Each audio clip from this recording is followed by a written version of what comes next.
ایک سوال بہت کامن طریقے سے کیا جاتا ہے قربانی کے تعلق سے کہ قربانی کا جانور ہم نے خرید لیا،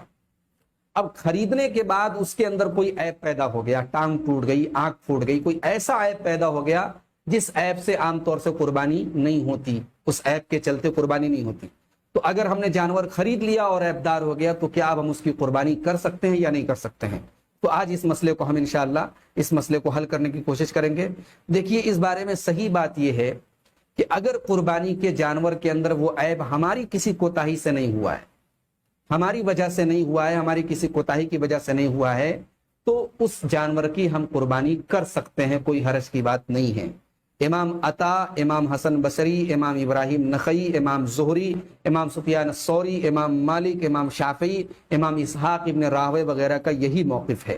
کہ اگر جانور خریدنے کے بعد، متعین ہونے کے بعد اس کے اندر کوئی عیب پیدا ہو جائے، اس کی قربانی کر سکتے ہیں، کوئی حرج کی بات نہیں ہے۔ دلیل کیا ہے اس کی؟ حضرت عبداللہ ابن زبیر رضی اللہ تعالیٰ عنہ صحابی رسول ہیں، اور یہ جو روایت میں پڑھنے جا رہا ہوں یہ سنن بیہقی الکبریٰ کی روایت ہے، 19195 نمبر کی روایت ہے، اور امام نووی نے اس حدیث کو صحیح قرار دیا ہے۔ حضرت عبداللہ ابن زبیر کے پاس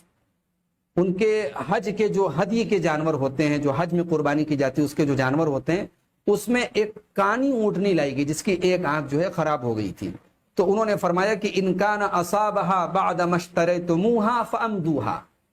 اگر اس کو جو یہ تکلیف پہنچی ہے، اس کی آنکھ خراب ہوئی ہے، اگر خریدنے کے بعد ایسا ہوا ہے تو تم اس کی قربانی کر دو۔ وَإِن كَانَ أَصَابَهَا قَبْلَ أَن تَشْتَرُوهَا، اور اگر خریدنے کے پہلے یہ پہلے سے کانی تھی، فَأَبْدِلُوهَا، تو پھر اس کو بدل کے دوسری اونٹنی لاؤ۔ یہ سنن بیہقی الکبریٰ کی صحیح روایت، یہ ایک صحابی کا اثر ہے، صحابی کا قول ہے، یہ اس سلسلے میں، اس مسئلے کے سلسلے میں ایک دلیل ہے، مضبوط دلیل ہے کہ ایسے جانور کی قربانی کی جا سکتی ہے۔ اسی لیے شیخ ابن عثیمین رحمۃ اللہ علیہ اپنے رسالہ احکام الاضحیہ، جس میں انہوں نے قربانی کے مسائل ذکر کیے ہیں، اس میں کہتے ہیں کہ اگر جانور کے اندر کوئی عیب ایسا پیدا ہو جائے کہ اس عیب کی وجہ سے قربانی نہیں ہوتی، تو اس کی دو صورت ہے۔ پہلی صورت یہ ہے کہ وہ عیب جانور کے اندر خود انسان کی اپنی کسی حرکت سے ہوا ہے یا اس کی کوتاہی سے ہوا ہے، فَيَجِبُ عَلَيْهِ إِبْدَالُهَا بِمِثْلِهَا، تو ایسی صورت میں اس کو اسی جیسا کوئی جانور یا اس سے بہتر کوئی جانور لے کر کے بدلنا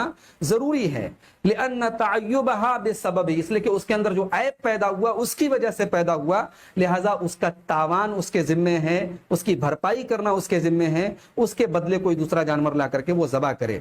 اور جو عیب دار جانور ہے وہ اس کی ملکیت ہے، اور اس کے اندر وہ جو چاہے کر سکتا ہے، اس کو بیچ سکتا ہے، اس کو جیسے چاہے ویسے استعمال کر سکتا ہے۔ دوسری صورت شیخ ابن عثیمین کہتے ہیں کہ جانور کے اندر عیب جو پیدا ہوا ہو بدون فعل منہ، اس میں خریدنے والے کا اپنا کوئی عمل نہیں تھا، ولا تفریط، اس کی کسی کوتاہی کی وجہ سے عیب نہیں پیدا ہوا، فیذبحھا، تو اس جانور کو ذبح کر سکتا ہے، وتجزئہ، اور وہ جانور انشاءاللہ اس کے لیے کافی ہوگا، لانھا امانۃ عندہ، اس لیے کہ جب جانور وہ لے کر کے آیا تھا تو وہ بطور امانت اس کے پاس تھا،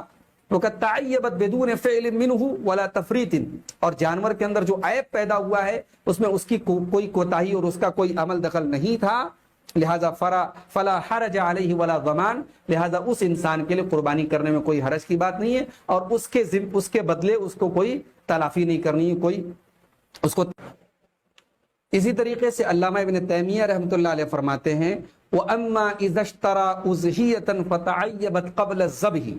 اگر کوئی قربانی کا جانور خریدے اور ذبح کرنے سے پہلے اس کے اندر عیب پیدا ہو جائے، ذبحھا فی احد قولي العلماء، تو علماء کے دو قول میں سے ایک قول یہ ہے کہ اس کو وہ ذبح کر سکتا ہے۔ یہ علامہ ابن تیمیہ نے اپنے مجموع الفتاویٰ کی جلد نمبر 26 صفحہ نمبر 304 پر ان کا یہ قول موجود ہے۔ تو صحیح بات یہ ہے کہ اس جانور کے عیب دار ہونے میں، اس کی ٹانگ ٹوٹنے میں، اس کی آنکھ پھوٹنے میں، اس کی سینگ ٹوٹنے میں اگر ہمارا کوئی عمل دخل نہیں تھا، ہماری کوئی کوتاہی نہیں تھی، تو اس جانور کو ہم ذبح کر سکتے ہیں، کوئی حرج کی بات نہیں۔ واللہ اعلم بالصواب۔